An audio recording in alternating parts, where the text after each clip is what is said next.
మళ్ళీ ఆయన చేత రివర్స్ స్టేట్మెంట్ ఇటు తీసుకున్నారు కరెక్టే, ఉమ్, కానీ ఆయన తన చేతికి మట్టి అంటించుకోవాలి జాగ్రత్తగా. ఉమ్, ఇప్పుడు రేపు ఐఏఎస్లు అందరూ అదే పని చేస్తారు.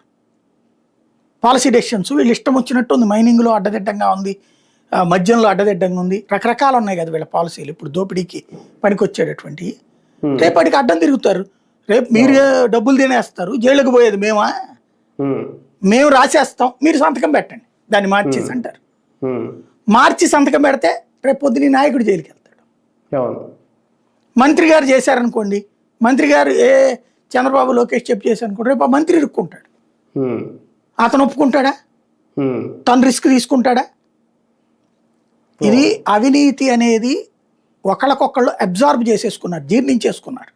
ఉమ్, ఉమ్, అదేదో అంటారు కదా, గొంగట్లో అన్నం తింట ఎంట్రుకలు ఏరుకున్నట్టు అదే. ఎదురోడు దొంగ నేను సచ్చీలుణ్ణి అని చెప్పుకోవడానికి వినడానికి బాగుంటుంది, జనం ఎవరు నమ్మట్లా. అదే కదా. రేపు పొద్దున ఏమవుతుంది, అది జరిగిందంటే అధికారులు అందరూ అడ్డం తిరుగుతారు, నాకేం సంబంధం ఉమ్, అంటారు. చట్టబద్ధంగా న్యాయబద్ధంగా రాస్తాం మేము ఇక్కడ దీని మీద, ఉమ్, బుక్ మీద, ఫైల్ మీద, ఉమ్, మీరు సైన్ చేసి తీసుకోండి అంటారు. ఉమ్, మొత్తం వ్యవస్థ తిరగబడిపోతుంది.